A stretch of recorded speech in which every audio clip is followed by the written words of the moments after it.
कि हम अपने सोलर सिस्टम को अच्छी तरह जानते हैं, पर ऐसा नहीं है।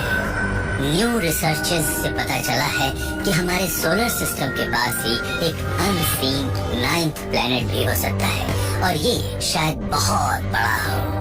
प्लूटो से 5000 गुना बड़ा और अर्थ के मास से 10 गुना ज्यादा बड़ा। एस्ट्रोनॉमी में हमारा सामना ज्यादा रेवोल्यूशन से नहीं होता है, लेकिन ये डिस्कवरी काफी बड़ी है। ये सोचकर बड़ा अजीब लगता है कि हम काफी टाइम से यूनिवर्स पर नजर रखे हुए हैं, फिर भी हमें ये 9th प्लैनेट कभी दिखाई नहीं दिया। अगर ये प्लेनेट 9 वाकई मौजूद है, तो ये कैसा दिखता होगा? क्या ये कोई रॉकी सुपर अर्थ की तरह है, कोई आईसी मेगा प्लूटो, या गैसी मिनी नेपच्यून? क्या प्लेनेट 9 किसी दूसरे स्टार से अलग हुई एलियन दुनिया है?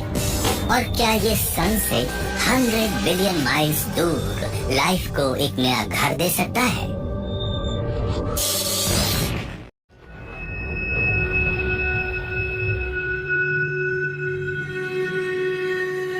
जरा रात को आसमान की तरफ देखिए।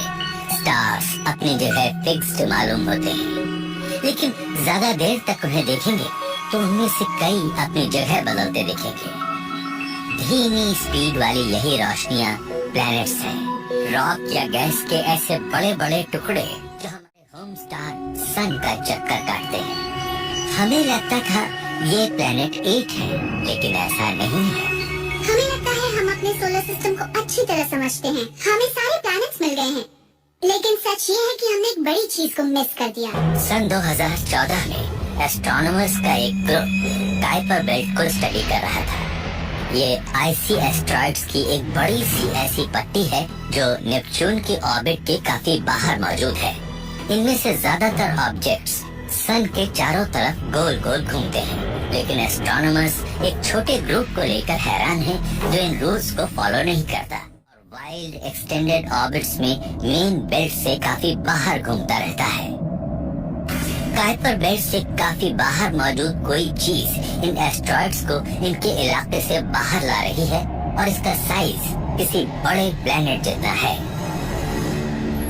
कैलटेक एस्ट्रोनॉमर माइक ब्राउन ने इन अजीब ऑब्जर्वेशंस के बारे में सुना है, और उन्होंने प्लेनेट थ्योरी को गलत साबित करने का फैसला किया है। हमने जब इन चीजों के इन अलाइनमेंट्स को देखा तो हमें लगा कि अब तो हर कोई ये कहेगा कि एक नया प्लेनेट दिख रहा है, लेकिन हमें बहुत स्ट्रांगली ये प्रूव करना है कि ये कोई प्लेनेट नहीं है, क्योंकि हम सभी जानते हैं कि कोई नया प्लेनेट है ही नहीं। माइक ने अपने साथी कॉन्स्टेंटीन वेटिगन से एक कंप्यूटर सिमुलेशन रन करने को कहा, ताकि पता चले कि 9th प्लेनेट का काइपर बेल्ट पर क्या असर होता है। हैरानी की बात थी कि सिमुलेशन से ऐसी एलोंगेटेड ऑर्बिट्स का अंदाजा हुआ जो पहले देखी गई ऐसी ऑर्बिट्स जैसी ही थी, लेकिन इस सिमुलेशन ने एक सरप्राइज भी दिया। ये सरप्राइज था कि पहले सेट के ही परपेंडिकुलर रोग ऑर्बिट्स का एक दूसरा सेट भी होना चाहिए। अगर माइक काइपर बेल्ट के अंदर इन अजीब चीजों को लोकेट कर सकते थे, तो फिर प्लेनेट 9 का होना तय था। मैं स्टिमुलेशन रिजल्ट्स को माइक के ऑफिस ले गया, जो मेरे ऑफिस से थोड़ी ही दूरी पर है। मैंने उनसे कहा, देखो एक बहुत बड़ी प्रॉब्लम आ गई है। वो बोले, नहीं, 2012 DR30 नाम का एक ऑब्जेक्ट है जिसकी ऑर्बिट तुम्हारे वाले ऑब्जेक्ट जैसा ही है। माइक का एस्ट्रॉइड इस प्रेडिक्शन से काफी सिमिलर लगता है। वो ऐसे और ऑब्जेक्ट्स के लिए पुराने रिकॉर्ड्स देखते हैं और उन्हें ऐसे 4 और ऑब्जेक्ट्स इसी जगह पर मिल जाते हैं, लेकिन वो इस प्रेडिक्शन से आखिर कितने करीब हैं? मुझे याद है, मैं सोच रहा था कि हम अब डेटा यानी रियल ऑब्जर्वेशनल डेटा को मॉडल के ऊपर रखेंगे, और माइक ने कहा कि अगर ये दोनों मैच हो गया और हम ये सोचने लगे कि अब हमें इसके बारे में सबको बता देना चाहिए, क्योंकि ऐसा एक्चुअली है। माइक और कॉन्स्टेंटीन सोलर सिस्टम के सबसे बड़े सीक्रेट को अनलॉक कर चुके हैं। प्लेनेट 9 वाकई असली था, और इसका साइज शायद हमारी अर्थ के मास से 10 गुना तो होगा। हम अपने मून या प्लूटो जैसी किसी चीज की बात नहीं कर रहे हैं, हम बात कर रहे हैं प्लेनेट के साइज वाले किसी चीज की, और इसका ग्रेविटेशनल इफेक्ट इन चीजों पर असर डाल रहा है। कोई बड़ा सा प्लेनेट हो सकता है और ये हमें नजर भी नहीं आया है। शायद ज्यादातर लोग इस बात को नहीं मानेंगे, लेकिन एविडेंस सच में रिमार्केबल है। प्लेनेट 9 मौजूद है, ये प्रूव करने के लिए एस्ट्रोनॉमर्स को ये अपने टेलीस्कोप से नजर आना चाहिए, लेकिन एक प्रॉब्लम है।